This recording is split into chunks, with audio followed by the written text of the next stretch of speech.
Big name wide receivers in new places. Keenan Allen and Calvin Ridley are who we're going to talk about today on Stealing Bananas. I'm Ben Gretch. You can find my newsletter at bengretch.substack.com. With me, as always, is Shawn Siegele. You can find all of his great work over at RotoViz. Shawn, we've been breaking down the free agency stuff in depth on our last few pods, giving ourselves room to really get into some of the surrounding topics like we like to do on Stealing Bananas. Our last show focused almost solely on the Chiefs, on Marquise Brown, on the impact on Rashee Rice, on their potential to add another receiver in the draft, a lot of those elements. This time around, we're going to focus on the other two late wide receiver moves, or at least late in the week, that we didn't get to in last week's episodes where we hit on a lot of the early week stuff. That was the Keenan Allen trade to the Bears, which also has impacts back on the Chargers, who now have no receivers. They literally don't have a receiver on their roster. Don't look at it. Don't fact check that. That is true.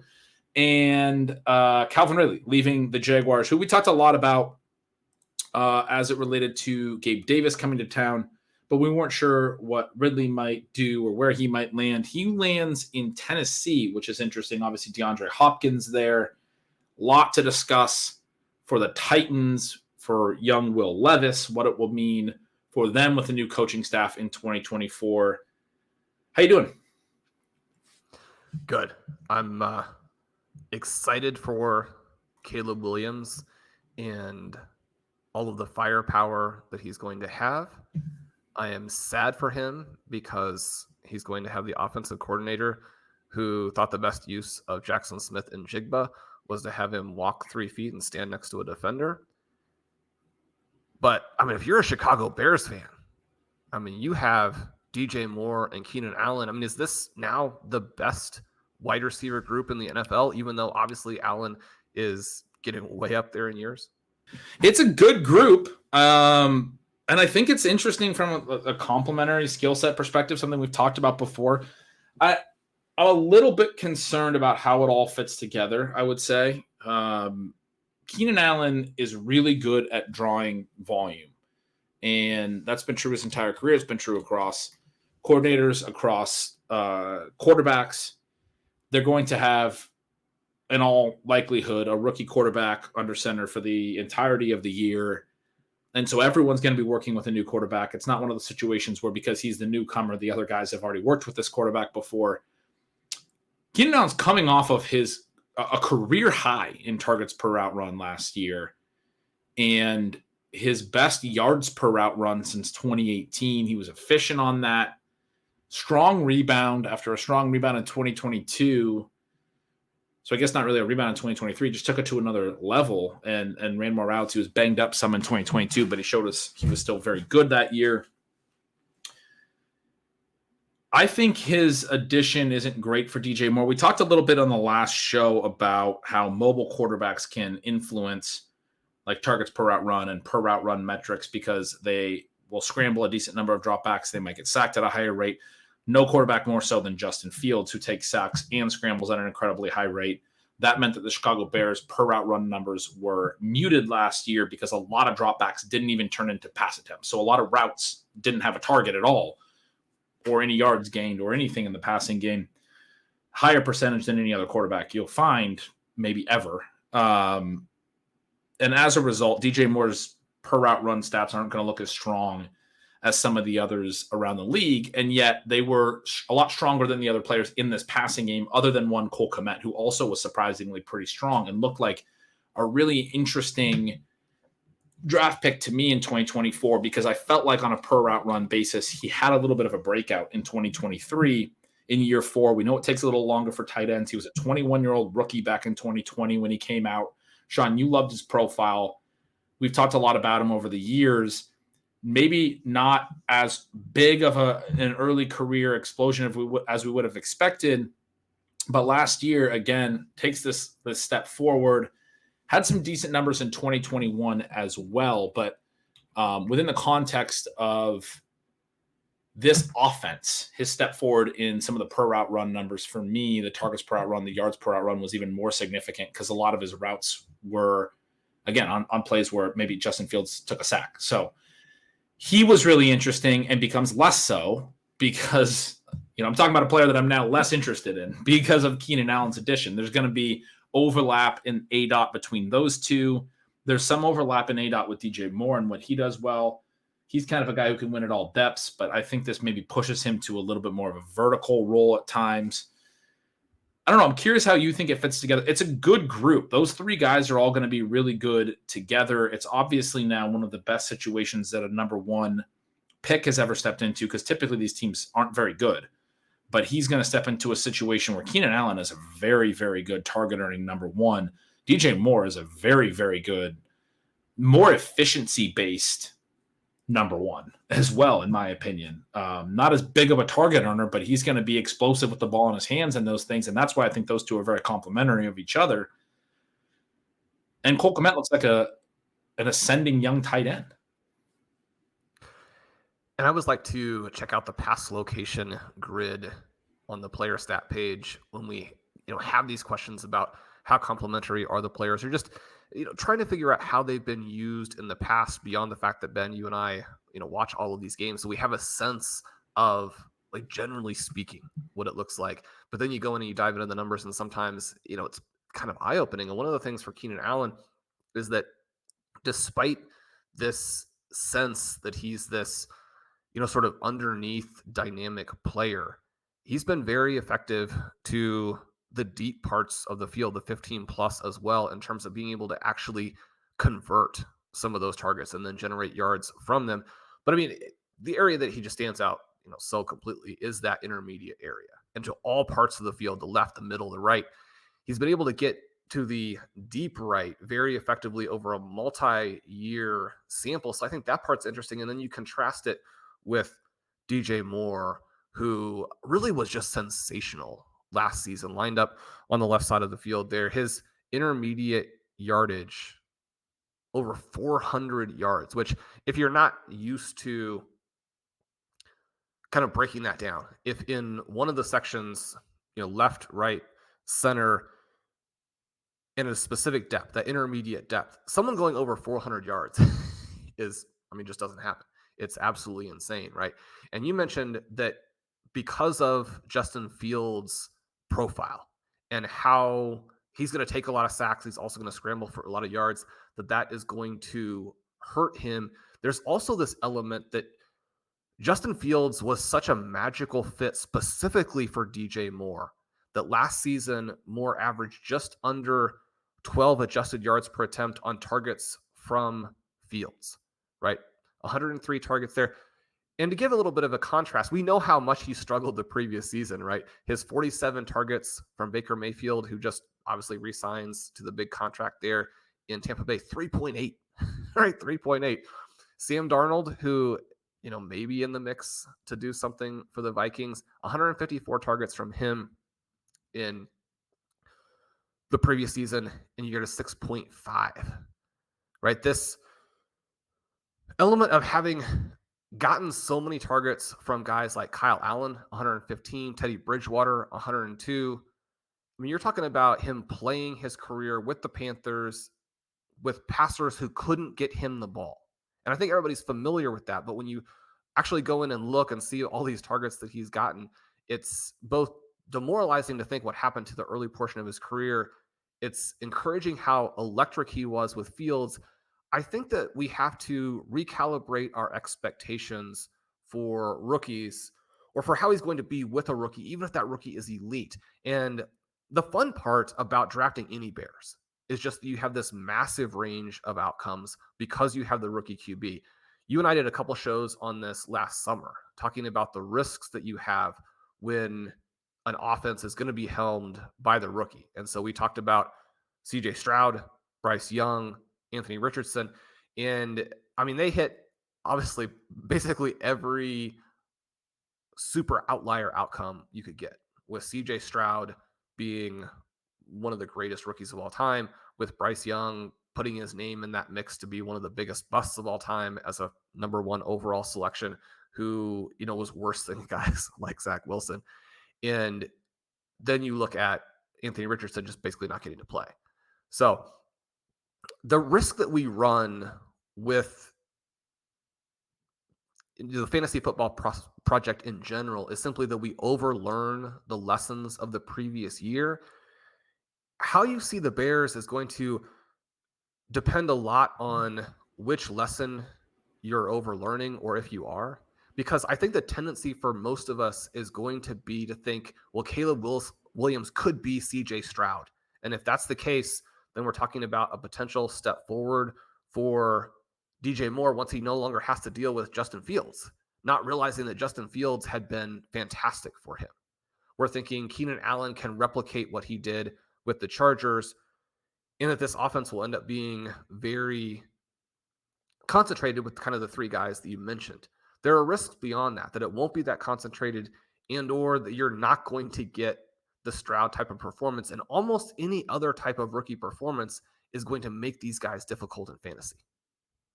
Yeah, I think all that is really well said. I agree with essentially every word of that. My feeling for Allen was that it's certainly a downgrade, and even a downgrade from the previous downgrade that he's had this offseason, which was the coaching change, was already going to probably be a pretty clear downgrade for him.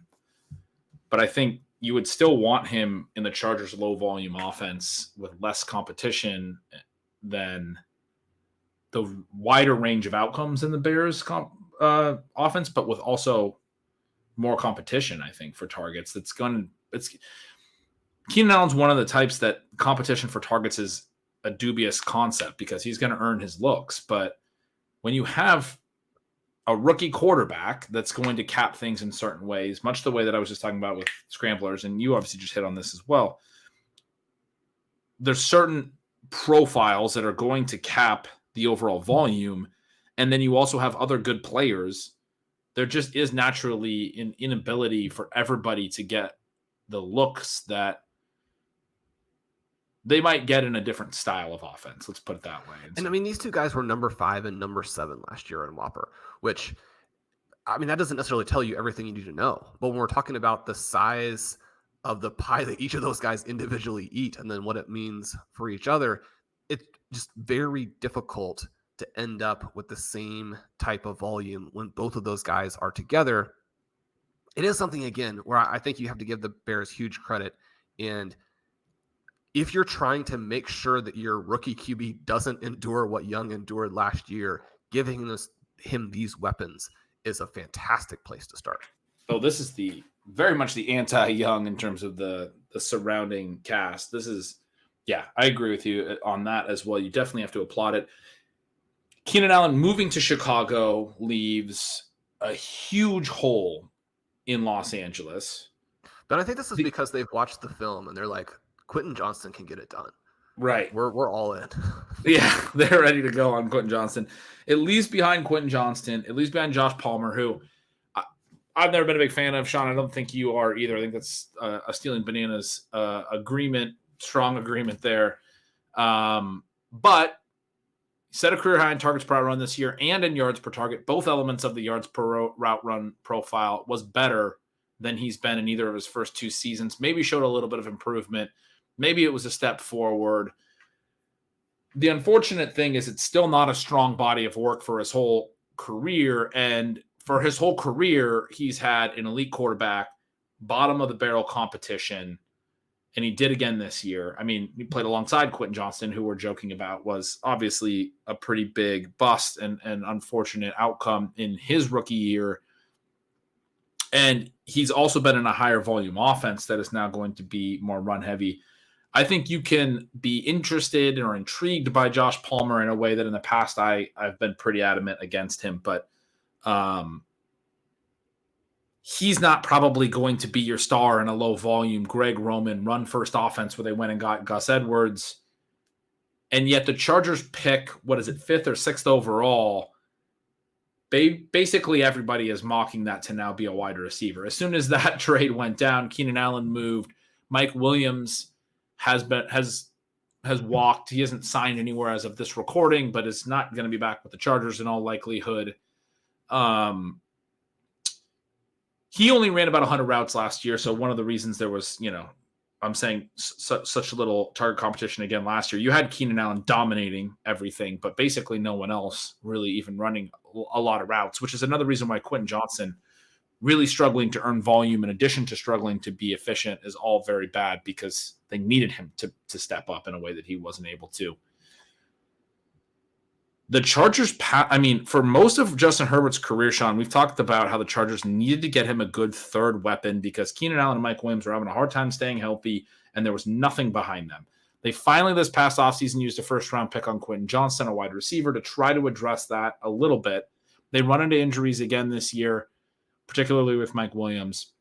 Quentin Johnston busts. Then they let Williams and Keenan Allen go. Not necessarily saying that's a horrible move considering the way they want to run their offense and how old those guys are and some of those things. I do think trading Keenan Allen for as little as they traded him for doesn't make a ton of sense, but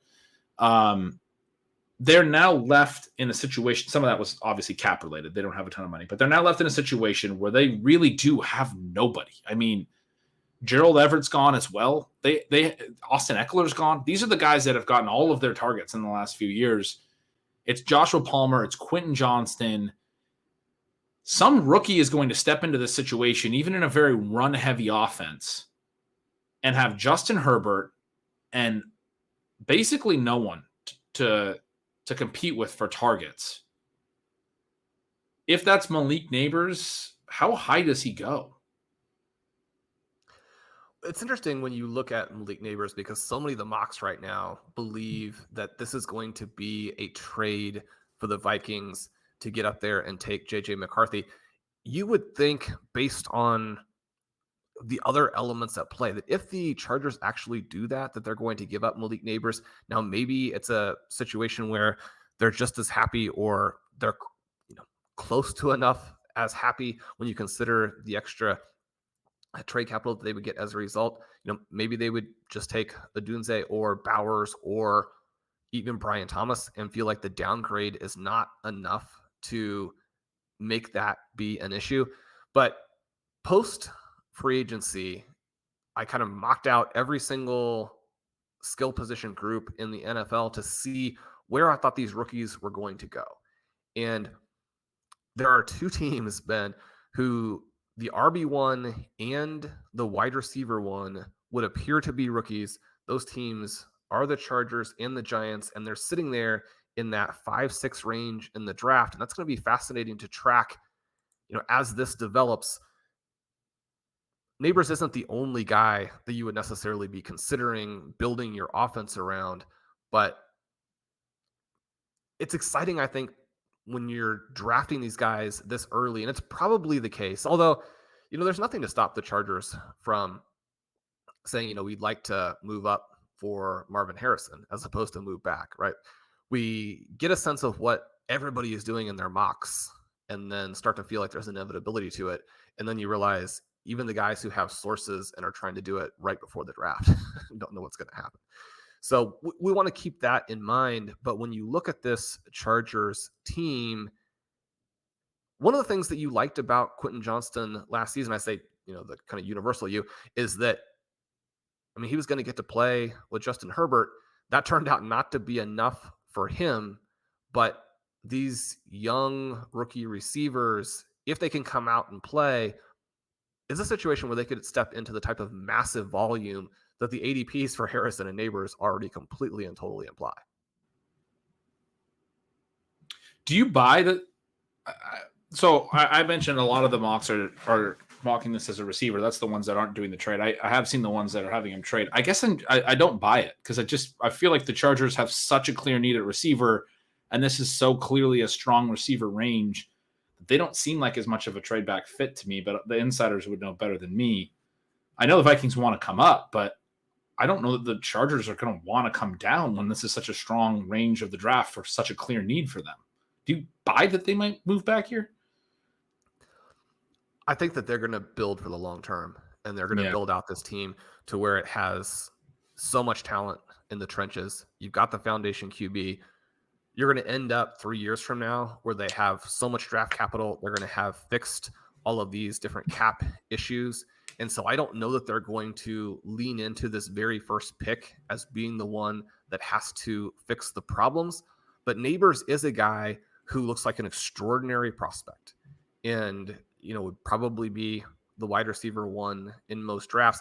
A little bit of this comes down to, what's the gap between that player and your Washington Husky star? What's the gap between that player and Brock Bowers, who, I would argue is But no one has a Dunze falling to 11. I mean, a Dunze is going to be gone before 11.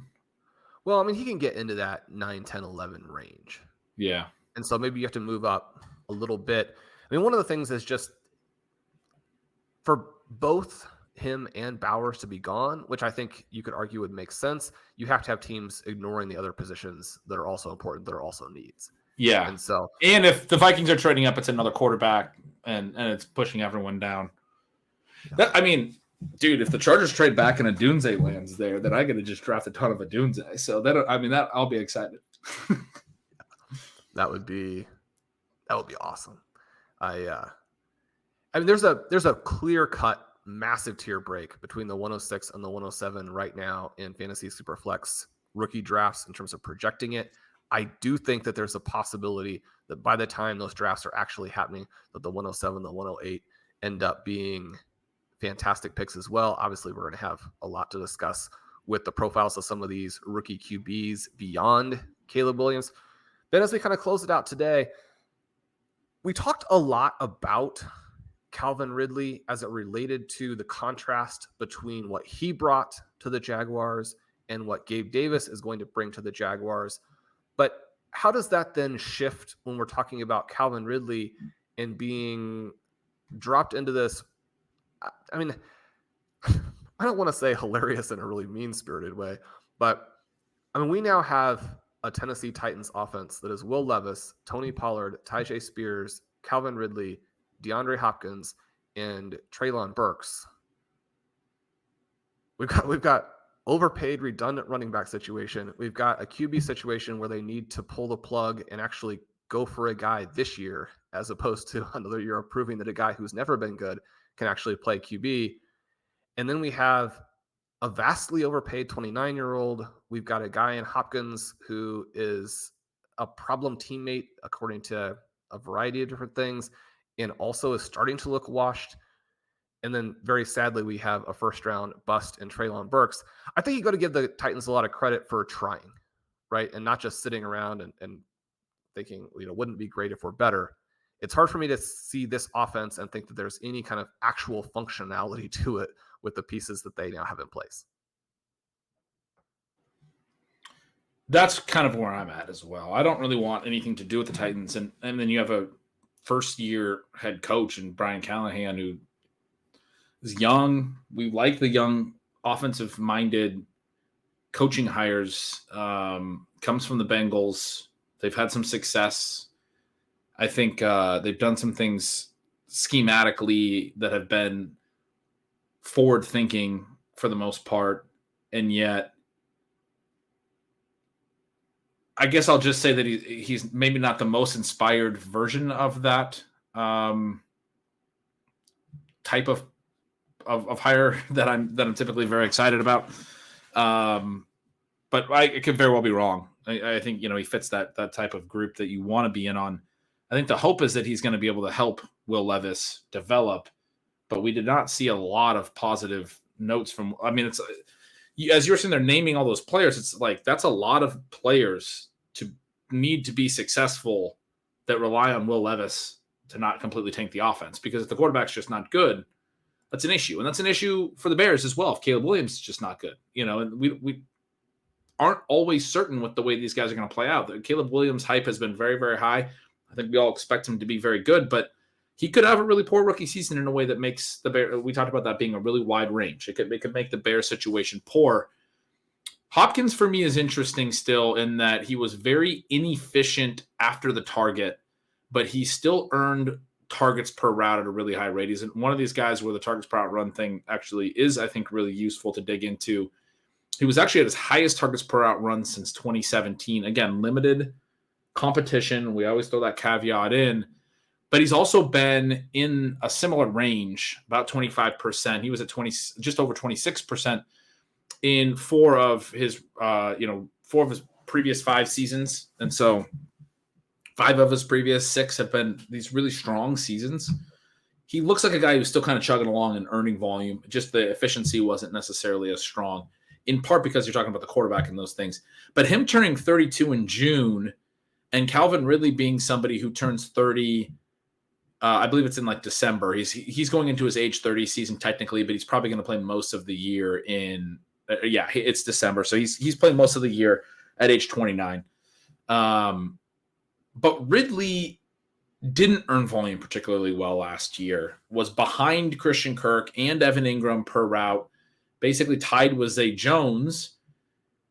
ADP was looking at him like the clear number one in this offense that was going to separate from the others, and it wasn't going to be as much spread as it was in 2022. And the exact opposite was the case. It was spread. He didn't dominate. He didn't assert himself as an alpha target earner in this Jacksonville offense last year. There's people that have mentioned that his usage was not optimal in some of those things. But when you go and look at the rest of his career as well, and yes, he had a lot of time off, but you go back and look, and he's really only been a dominant target earner one season, and that was 2020. He had a great year. 2021, he started just under 200 routes. He started that year earning volume at a really high rate as well, and then that's the year that was the suspension-shortened season. He misses 2022. If you go back to prior to 2020, you can also excuse that a little bit and say he was playing alongside Julio Jones, but he was in a very average range. I mean, even for a number two, it wasn't a dominant number two. We see young number twos earn more volume than Calvin Ridley did in those iterations of the Falcons offense, especially considering that was a drop back passing offense, Matt Ryan based offense, right? Like I could point to like a Jalen Waddle. That guy has done, obviously that's a little bit more of a concentrated offense, but has done way more than what Ridley did early in his career on a per route basis. Even like a Devonta Smith has been better as a secondary receiver in a mobile quarterback offense than what Ridley did early in his career with the Falcons. What I'm arguing is that we don't have the profile of target earning ability that justifies, I think, the profile and the deference that Ridley gets from the fantasy community as a target earner. And he's a little older than people realize. He's going to be 30 in December. And DeAndre Hopkins maybe isn't fading yet in that regard. So if Hopkins is still there in Tennessee, he might not be. He's, as you mentioned, kind of disgruntled, and maybe there's, he gets moved at some point. Maybe that's part of why Ridley was brought on. But if these guys are competing for targets, I'm betting on the 32-year-old Hopkins before I'm betting on the 30-year-old Ridley based on their profiles, or at least the age 32 versus age 30 Ridley. I talked about how when their birthdays are, it's 2.5 years, not 2 years. So to be fair to Ridley, but I would be more concerned about Ridley. And then as you think about the Will Levis effect and not having a reliable quarterback in place and these concerns about the offense, I don't want to be making bets further down the list on guys that I don't think are the number one kind of ability to earn volume. I don't even necessarily want to be betting on Hopkins. But if I had to pick one or the other, wanting to pick Hopkins, I mean, that tells you where I'm at on Ridley. I don't see Ridley being somebody whose profile justifies betting on him in a situation as volatile as Tennessee appears to be. That's a great way to break it down. One of the things with Hopkins that we probably do need to mention is similar to your point with Rice on the previous show, which is that the competition there, when you're talking about being able to demand targets, is so weak. You think about Westbrook-Ikine, Chris Moore, Treylon Burks, none of those guys, even like 65% route guys, so they're not good enough to even necessarily play. And then when they do play, their ability to command targets is very, very limited. And yet then the funny thing is that as a group, they did average more yards per target than DeAndre Hopkins did.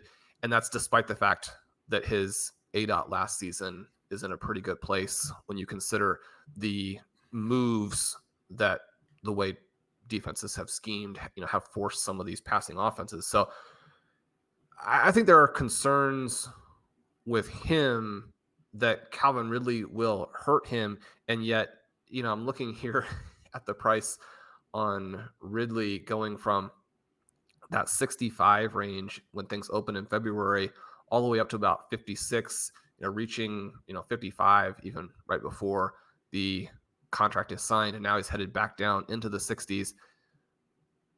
That price level doesn't seem like it makes sense with the profile that he has. Now, it is interesting here when we talk about the Jaguars and what they, arguably did to him. And, I reference some of the things that I see from them, which is this element where he's essentially being triple teamed on these routes because the sideline is also in play. And as soon as he signs that contract, he goes from, raving about how they were so close to these connections with Trevor Lawrence to saying, well, maybe the Titans will let me run across the field, which, some of that is sour grapes, but, you pull up his pass location chart there. And I don't know for any real receiver. Now, obviously these super niche guys, you have it, but in the intermediate middle last year, Ben, he had 3 targets, Wow. 0 catches, 0 yards.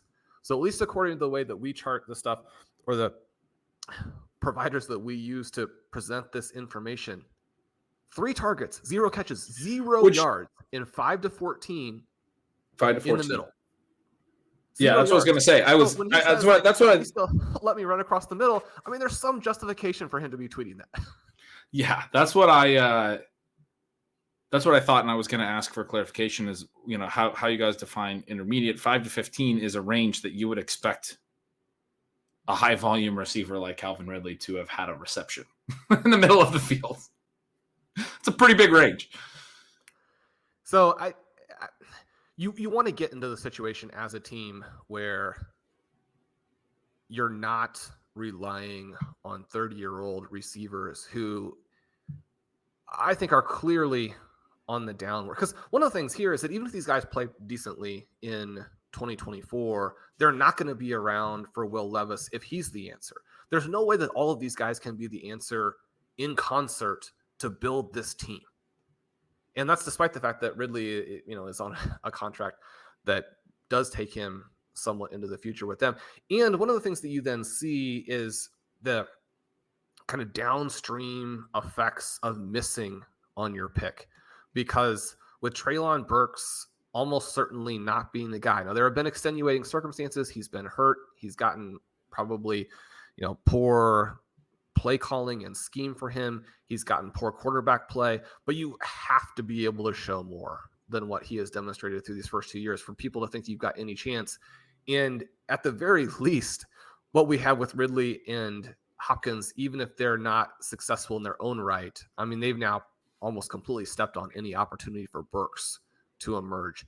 And so I give him credit for going out there and participating in free agency and trying to make some moves. This team, despite wanting to be a more forward-thinking type of organization, they have a lot of problems in the way that this offense is constructed. And, one of the things that was fun about watching Will Levis is that he's a competitor. He's a big-time athlete. There's always that very slim possibility that he could translate some of those things into, being a poor man's Josh Allen as he gets more reps. But it's a pretty narrow path to that. This should be a fun team to watch, though, because you do have some legitimate players out there now. And even though none of them are perfectly positioned to help each other out, they don't have clear-cut excuses. And so we're going to get to see the Titans answer some of the questions about these individual players in 2024. Unless the offense is just so bad that we're making excuses for all of them, which might end up happening. I mean, it's possible that Will Levis is just like a bottomed out option, but hopefully he can provide. I mean, his willingness to push the ball downfield, some of his athleticism, some of the arm strength stuff that he brings is very enticing and should at least provide a floor to the offense, at minimum, potentially a ceiling. I mean, you start saying he's reminded of Josh Allen last year if you want to get really optimistic, but I'm not going to go that far. And I am concerned that he's going to hold back all of these guys in a way that I could already see myself making excuses for. Ben, on the previous show, or I should say last week's show, when we were talking about some of the disconcerting numbers for players when the offense had to really rely on them, and the sack rate, the adjusted net yards per attempt that Russell Wilson was bringing to the table last year, his numbers still far, far better than Will Levis, who was at 2.4 adjusted net yards per attempt on third down. To give you a little bit of a feel, That's almost a yard below Zach Wilson. It's a yard below Bryce Young. Again, I mean, he's going to get more chances. I hope that it works out for him. I mean, I love to see the competitiveness and how he plays, but both from a collegiate perspective and now in the little bit we've seen in the NFL, you're going to need to change. The profile has to become something dramatically different. So that'll do it for today's episode of Stealing Bananas. Again, we've had so much fun breaking down these free agent signings. Check out the previous episodes if you've enjoyed this one. Definitely subscribe to Ben Gretch at Yards Per Gretch, and most importantly, in Stealing Signals, we've referenced the target per route run pieces. Those are out, and they will help you really set your 2024 summer strategy for the draft season. We'd also love to have you over at RotoViz. You can use the coupon code RVRadio2024 at checkout for a 10% discount on your 1-year subscription. Leave us a rating and review. It helps us with the algorithm. We love you guys. We'll talk to you soon.